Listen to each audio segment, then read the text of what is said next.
my videos on YouTube, so they probably think I'm somebody special. Well, we're going to learn about something special, something really important. How to write on an envelope, because that's something you need to know how to do. And it's actually really simple, but you're going to be really good at it. Just watch me and listen and look, because it's really important where you put which address. Because do you know on an envelope has two addresses.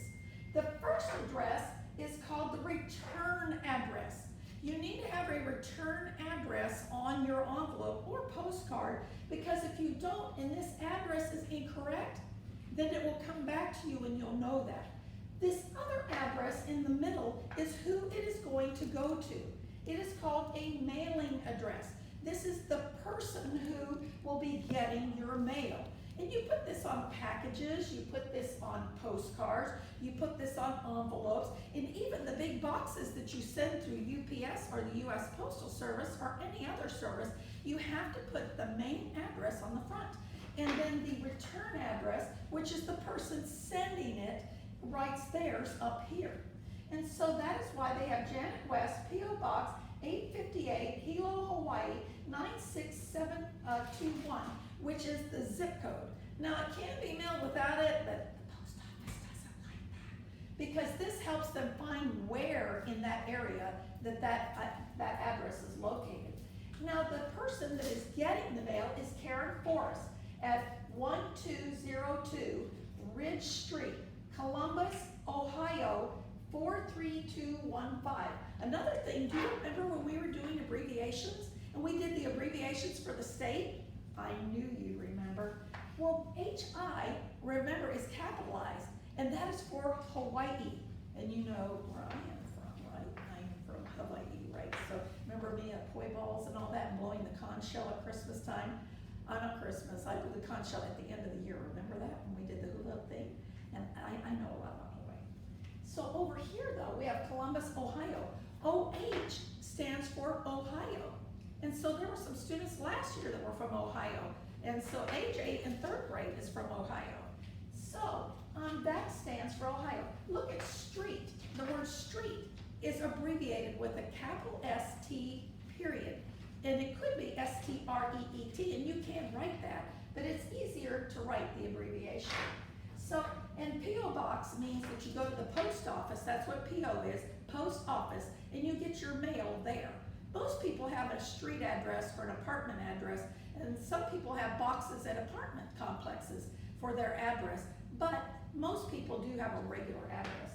But this is really important where you write these and you don't get them mixed up together.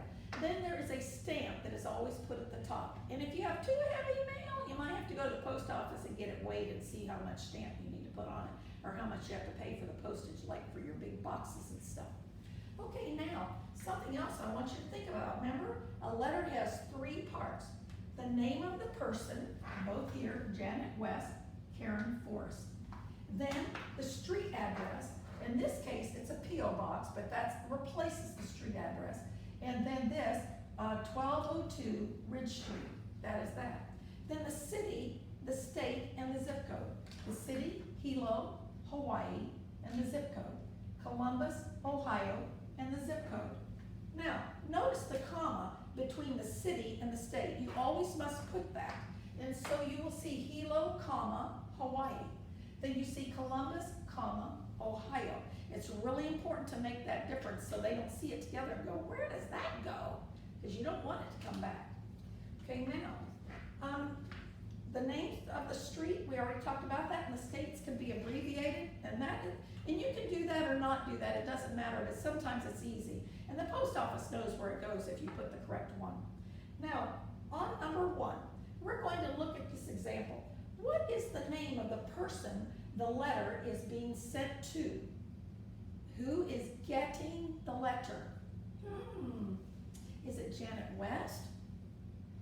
No, because that's the return address. That is the person sending it.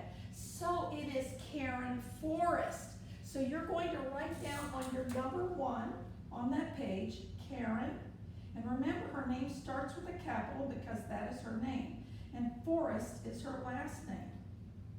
Now, in the example, they give 2 R's, but if you're writing forest as in out in the forest, it's 1 R. So we have the forest. Now, let's look at this. What is the name of the person who is sending the letter to you? It can't be Karen because she's the one getting the letter. So it must be, you're right, it might be Janet West, isn't it? So Janet West is the person who is sending it. So we'll put Janet, remember capital letter for the J. Janet West, her last name is also capitalized. Okay, now, let's look on your other page. This has been pretty simple. Let's look at the next page, which is, I gotta look back a little, you know, I told you about my glasses, I have my glasses in my hand, isn't that the great place to put it? Okay, is it's not 170, oh, I look at it, 170. So, you're going to look at the top, and what you're going to do, and I wrote this down here on that one, you're gonna write your address. If your parents don't want you to write your address, make up an address. But make sure you have a name, a first name, a last name, and that you have, don't forget, that you have a street address or a P.O. box, and then make sure you have a city and a state and a zip code on it. Now on the next one, coming down here, you will see, and I put it up here like you have it, it's just, yours is in a yellow, if you don't have a copied one. And it says return address, John Buck, and then 792 Whitetail Drive, Deerfield, Wisconsin, W.I. Remember, they must be capitalized. Both of these are capitalized. And cities do not have abbreviations. I know New York, sometimes they have N.Y., but for most cities, you have to write the name out. And then you have the zip code. The zip code is always a 5-digit number, but sometimes you'll see them with a little hyphen and it has 4 more numbers. It just depends. If you see that, that is helpful to the post office. But if you don't, that's okay. Most just have the 5. Now, the other address is Cindy Potts. She lives at 43 Daisy Lane at Green Valley, West Virginia, at 24701. My husband was up that way for a long time. He had worked for several years there. And so it's very beautiful. He's just beautiful in the fall. He really thought it was nice. But we missed each other too much, so he had to come back. Now, we're going to see where we put these addresses on this envelope. So let's look. Remember that we said the return address is the person who is sending the letter. So we're going to put that up on the top. Because if you put it down here, it's going to come back to you. And that's not the purpose of sending the letter, right? You want it to go to the person you want it to go to. So you need to put the return address here. And when you write it, you must write it like this. Sometimes I will get kids and they will do this when they're writing it. They'll go 792 white, and I'm like, what? You're supposed to write it just like this. Each line has a purpose. And this line is for the name, and most addresses don't have lines on it, but I'm putting the lines there so you can see this. Okay, you are going to write on the first one that you write, it must be the name. The second one must be the street or P.O. box. And so you write that, 792 Whitetail Drive. DR is for drive, it's the abbreviation. Now, the next one has to do with the city and with the state. Don't forget to put the comma in between. And remember, each line has a purpose. Don't put other things on the wrong place.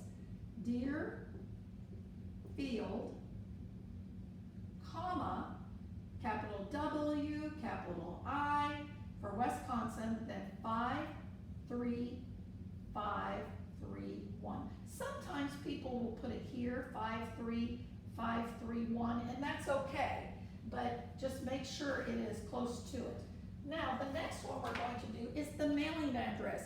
This is the person you are sending the mail to, whether it is a package, or it is a postcard, or it is a letter.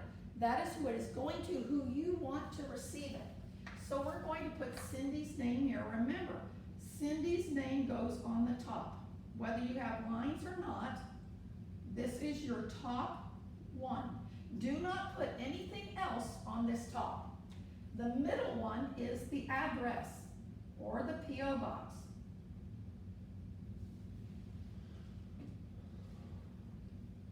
Okay. Pots. Now, okay, I didn't put the S on the pots. My husband's helping me.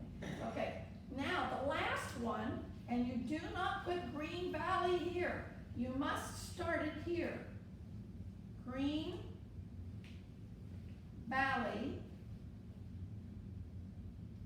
comma, West Virginia. Blue Ridge Mountain, Shenandoah River, life was old. Oh, sorry, let me go back to this, okay. 24701. So there is your zip code, and that is the correct way to put your address on a letter. And then, of course, you must put a stamp, or they'll be sending it back to you and saying, hey, we need postage. So, and remember, if something weighs too much, you might have to wait and see if you need 2 stamps or more. And when you have a package, you usually have to take it to the post office, and they'll weigh it and they'll see where it's going. And then sometimes you go to the post office because you want it to go really fast, so you have to pay more money to either overnight it or to send it 2-day air. There's all kinds of ways to send letters and packages. But this is the proper way, no matter how you want to send it, whether you send it through UPS or whether you send it United States Postal Service. This is how they want you to put the address down. So make sure, this is very, very important. This is not just something that you'll never do again. You'll do it all your life. I just did it when I mailed your postcards. Give you a hint what you're going to be getting in a few days. So, I just want you to know how important this is, and make sure you get this corrected. Many of you have recently turned in a lot of your work, and I'm so happy, but we need to get everybody to get their work turned in. Remember, turn it in either through LMS, that's the best way, or either to my email, or you can come and drop it off, because the office is open between 9 and 3 every day but Friday. And usually Miss Bailey, Miss Brittany, and I are here even later than that. Right now it's 20 minutes after 6, and so we're here a little bit longer. And if you need us to wait for you to bring it in, just tell your parents to give us a call or an email, and we'll try to meet with you so we can get with your schedule too, so we can get it all in. Because we need to get it in, because there's several of you, we can't mark your attendance. And if we can't mark your attendance, then we have to put absent, even though you're working on your paperwork. So please make sure I send an email to your parents, and I've talked with some of you on the phone. So I wanted to do it on this as well, so in case you get it and somebody goes, whoops, I forgot to do that. I know you're doing your work, but we need to get it in, and we need to get your attendance correct. At least there's no tardies. You don't have to worry about being late, okay? So I love you. I can't wait to get your work, and I can't wait to see you again. Bye-bye.